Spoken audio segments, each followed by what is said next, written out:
I'm going to start this presentation with a question for you. Jenny's mom had 3 children. She named her first child Penny. She named her second child Nikki. And what did she name her third child? Jot down your answers.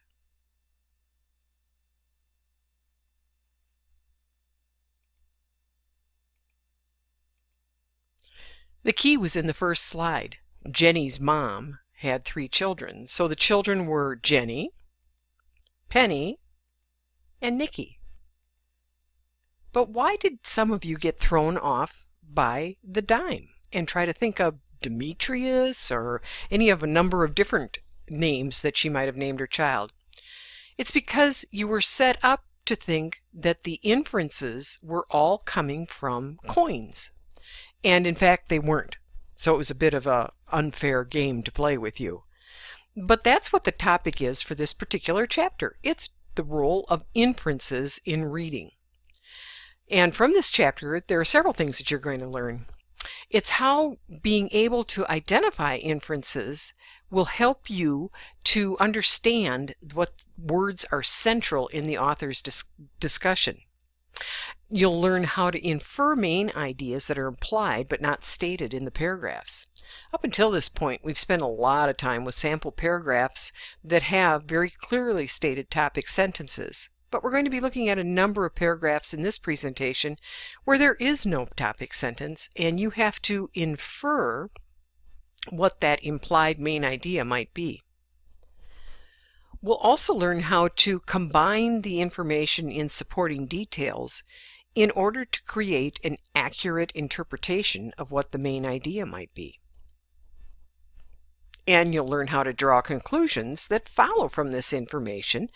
And oftentimes, as number 4 states, we're looking for an inference to be a marriage between what's stated in the text and what we already know, what comes from our background information. And so between those two things, we can usually make a pretty good guess or guesstimate or reasoned hunch as to what the main idea might be and what the author's purpose is in that paragraph. So, to indicate that a word or a phrase is important and needs to be brought to your attention, writers often create what we call chains of repetition. They'll say not just the same word over and over again, but they'll say that word with many different synonyms. They also will on occasion make reference to keywords, because in many different courses of study, science for instance, if you don't understand the key technology, the key technical terms that are being presented, you'll be lost very quickly in that reading. We'll also introduce words or phrases that are repeated or referred throughout a passage, those synonyms that I was referring to earlier, and those are called chains of repetition. And again, the key words are often referred to as critical to the meaning of a paragraph. And then we'll also talk about how you can make connections between sentences, and that will lead you from the topic to the main idea. So here we go. I'm going to present to you a paragraph, and what I want you to notice is how the author uses repetition and reference to keep the words baby, cry, emotion at the forefront of your consciousness, and that they're going to lead you to what the topic is and also the main idea. Here we go. Crying is another common way infants express emotion. Newborn babies cry for a variety of reasons, but primarily because they are unhappy at being hungry, cold, or wet, in pain, or deprived of sleep. The nature of the baby's distress is often reflected in the type of cry she makes. Now, what you should have open at this time is a handout that's called PowerPoint Video Questions. The idea is that you'll answer these questions as we go along in this particular presentation. So that might mean that you've printed out a copy of the questions and then you'll put them into Blackboard after the presentation is over. Some of you have a setup with dual screens so that you could have the questions up on one screen and watch the PowerPoint on the other. At any rate, we're on slide 3, and as you notice down here, the slides that have answers that need to be formulated are in blue. So on slide 3, which corresponds with your handout, you're presented with several questions. The first question is, in sentence 2, the phrase newborn babies stands for what word in sentence 1? In sentences 2 and 3, the pronoun they refers to what word from sentence 1? Not to worry, I'm going to pause at the end of these questions. What does common way refer to? And what topic do the words crying, emotion, babies cry, unhappy, and distress keep in the forefront of your mind as you're reading through this paragraph? So take a moment now and formulate your answers to these questions. You can pause the video and then simply restart it when you're ready.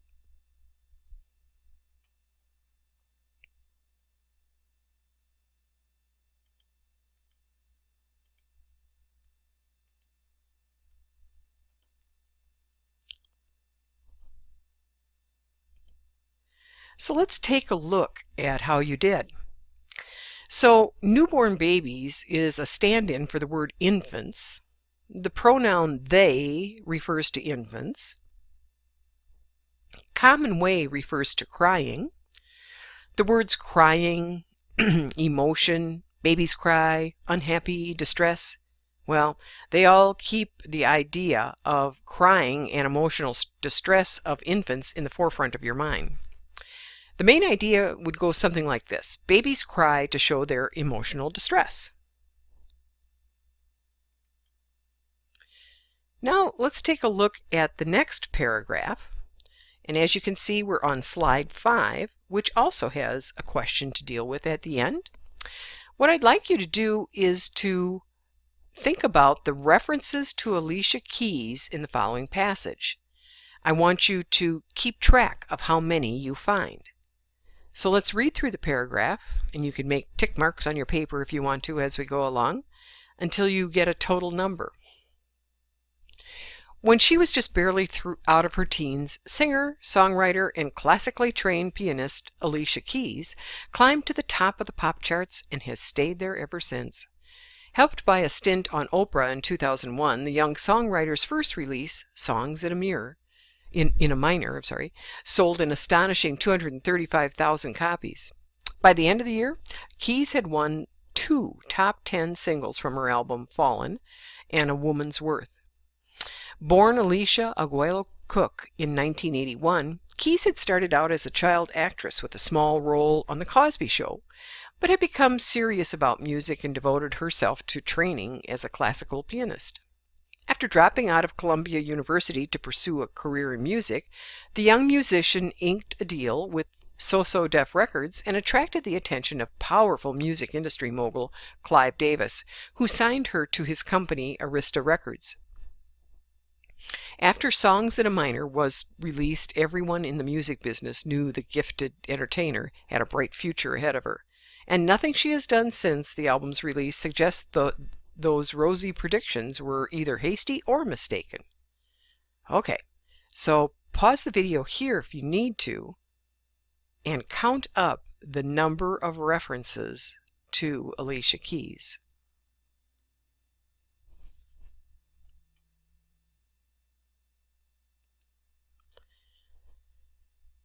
Here are a few of them. In slide 6, and again you've got some answers here, you have a number of different references that go back to the topic, which is Alicia Keys, and there are actually 3 that aren't highlighted.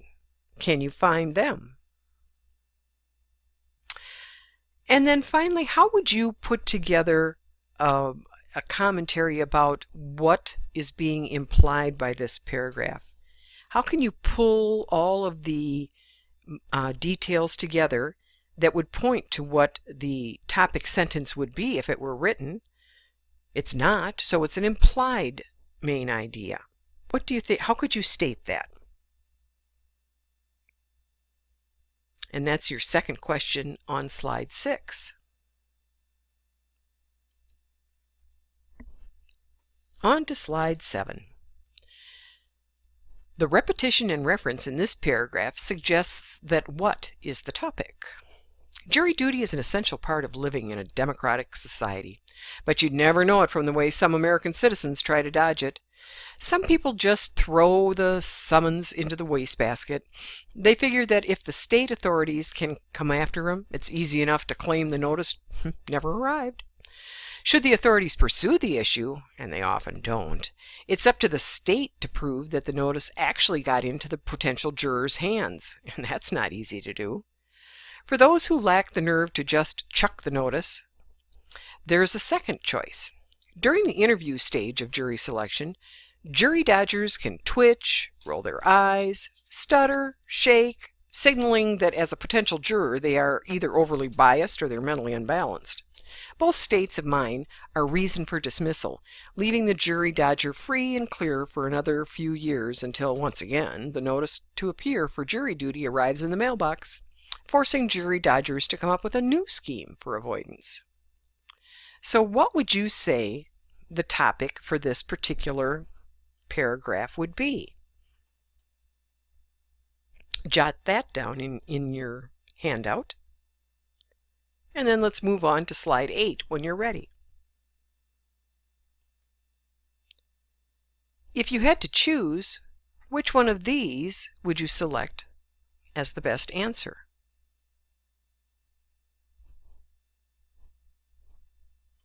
Hopefully one of those closely matched what your guess was on the topic. Well, if you said jury dodgers or avoiding jury duty or getting out of jury duty, that is the main reference in this paragraph. And since you know that this is central to the paragraph, you can probably already determine what the main idea would be as well. Which one of these three do you think fits best? A. Jury dodgers should be severely punished with a heavy fine. B. Many Americans do anything they can to get out of jury duty. Or C. To get out of jury duty, many Americans pretend to be mentally unbalanced. Make your choice on your handout. Now we'll move along to another topic, and that's using words that refer back to what's called an antecedent. So if you look at the first example, Ed and John would be the antecedents, and the pronouns they are both referring back to Ed and John. It refers back to party. And that's the way that these chains of repetition can work in terms of using pronouns and other words as stand-ins. Sometimes simple words like this and that and which can really throw your reading comprehension off. And so let's take a look at how we can work on understanding how these things function in a paragraph. For slide 11, what I'd like you to do is to identify who does him refer to in the first example. In example B, what does it refer to? And again, in example C, what does it refer to? So read those three sentences and write down what you think they are referring to.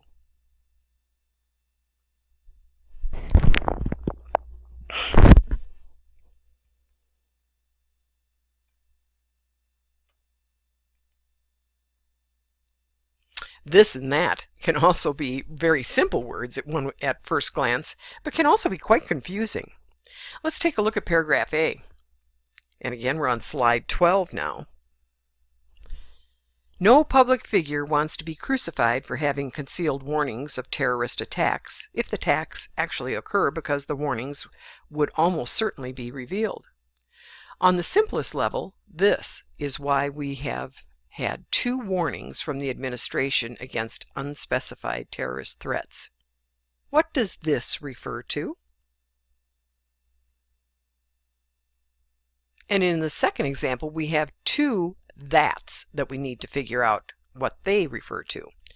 Researchers who study the history of animal migrations are performing a crucial task. Their intention is to discover geographical and biographical changes that propelled mass movement of animal populations over the decades, as well as the feeding patterns that have altered as a result of changes in location. So, once again, you're faced with finding what that refers to in two different areas.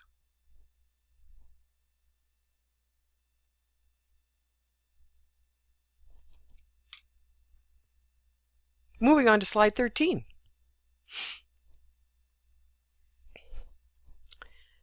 Chewing gum, which often occurs, is considered in poor taste during an interview. What does which refer to? Francine prays that the neighbors will keep their barking dog inside, which will allow her to get a good night's sleep. What does which refer to in this situation? And C. Power is an ingredient in almost every relationship, yet the role of power, or who has more of it, is seldom discussed, which may be the reason why personal relationships can be so stressful. What is which referring to in that one?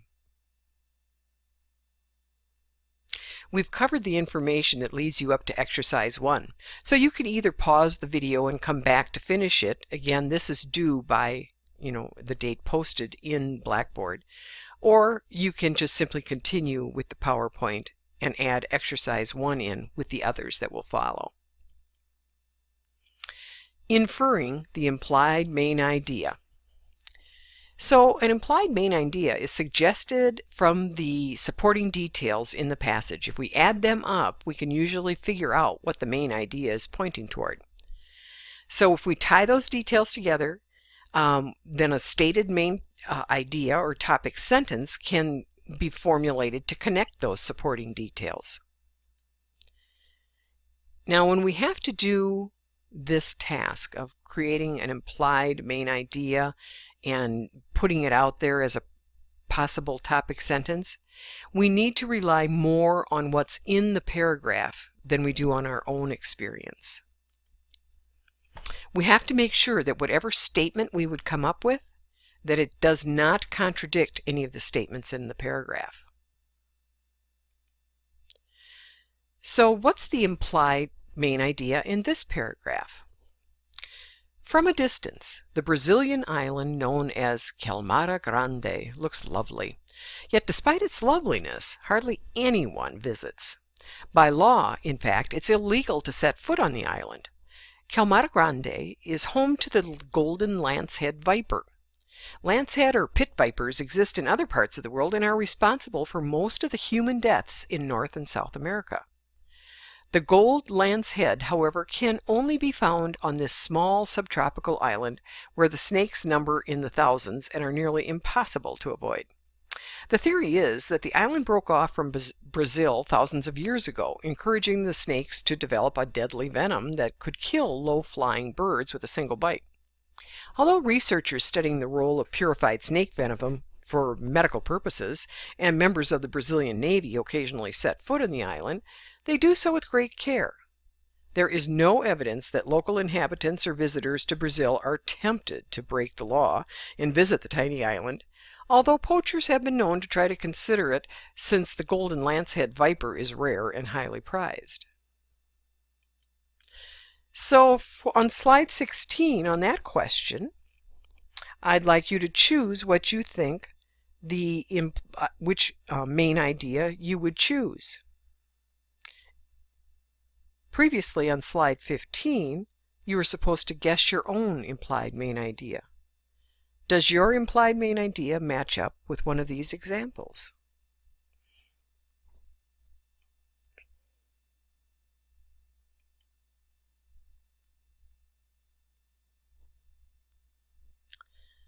In this particular paragraph, you're supposed to be able to figure out what the implied main idea might be. Born in 1907, Louis Zamperini became a wild-spirited teenager who many people predicted would come to a bad end. But Zamperini surprised his critics. Instead of gambling and turning wild, he took up running at his older brother's suggestion. Competitive running suited the boy's high-spirited nature. He was so good at it, in fact, that he was selected for the 1936 Olympics, where Adolf Hitler took the time to congratulate him. But it was also Hitler who ended Zamperini's running career. When the U.S. entered World War II, Zamperini joined the armed forces.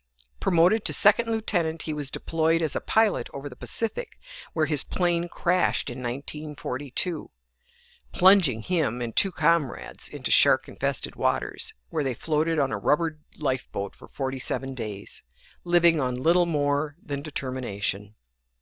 More dead than alive, Zamperini was finally plucked out of the water by sailors on a Japanese harbor boat, and he ended up in a prisoner of war camp.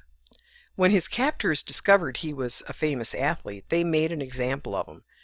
For 2 years, Zamperini endured horrific psychological and physical abuse, but he survived.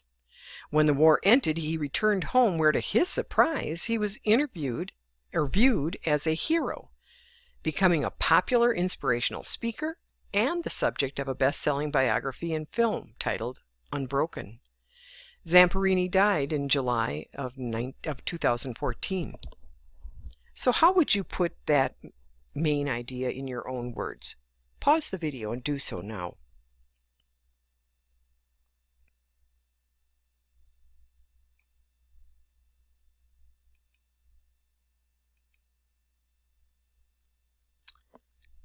So let's look at the difference between logical implied main ideas and illogical implied main ideas. The implied main idea of the previous paragraph should have been something like this in your notes.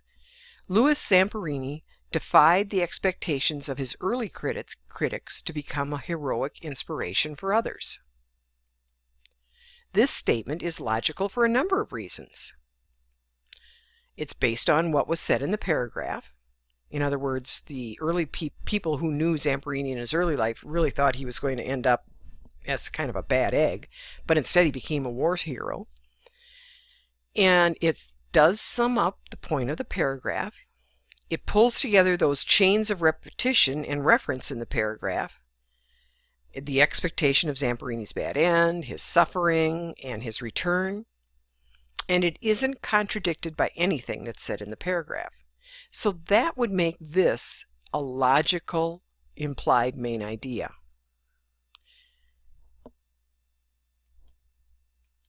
If we look at this example, this is not a logical implied main idea. Despite what others thought, Louis Zamperini always knew he was made for great things. And you're already probably able to articulate why that's not a logical conclusion.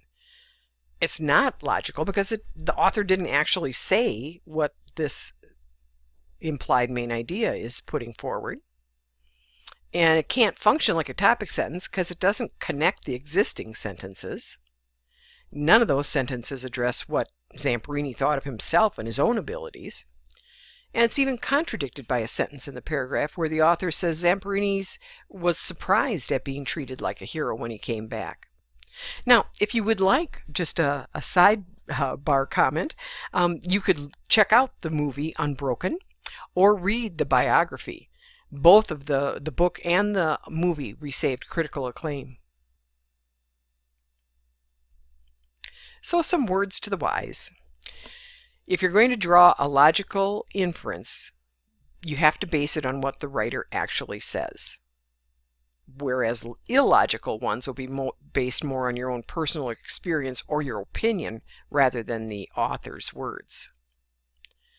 Illogical inferences, which are implied main ideas that don't come from the sentences in the paragraph, will encourage you to have expectations about what the paragraph is actually saying, and when that happens, you'll end up putting the reading down feeling somewhat confused. So to make the author's words make sense, you'll have to spend time then rereading the passage and coming up with another implied main idea.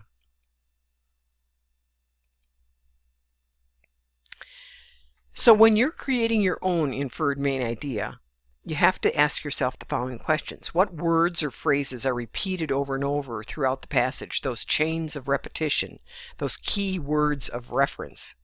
Are there a way that you can put those words and phrases into a sentence that makes a generalized comment about the topic?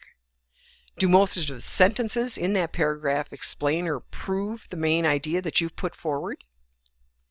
And does the sentence that you infer tie together the majority of sentences in the paragraph the way that a topic sentence would?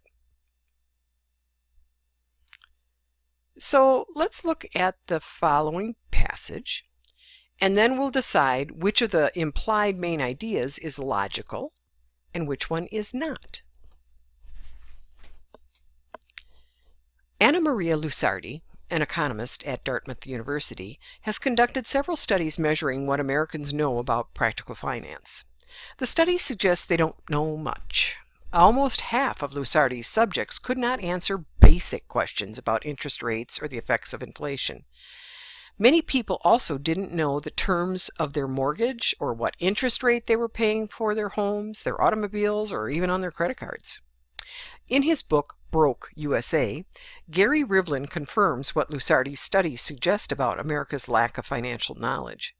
He also documents the awful consequences it produces. Rivlin's book is filled with stories of people ending up broke because they didn't know what they were signing when they took out mortgages and loans. But the misery that awaits people who don't understand the ins and outs of practical finance isn't evident just from Rivlin's heartbreaking stories. There are statistics making the same point. A study of mortgage foreclosures in the Northeast, for instance, found that people with the least amount of knowledge, financial knowledge, suffered the most home foreclosures. So we're on slide 24 at this point. So this time what I'd like you to do is to decide which of these, A or B, is a logical inference and which one is illogical. A.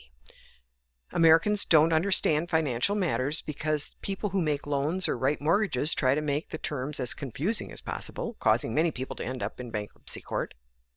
Is that logical or illogical? Or B. Many Americans have a low level of financial knowledge and they pay a painful price for their lack of financial savvy. Is that logical or illogical? Record your answer on the handout provided. This is where part 1 of the Chapter 6 PowerPoint video ends. The last half of this chapter will be covered in another lesson in another week.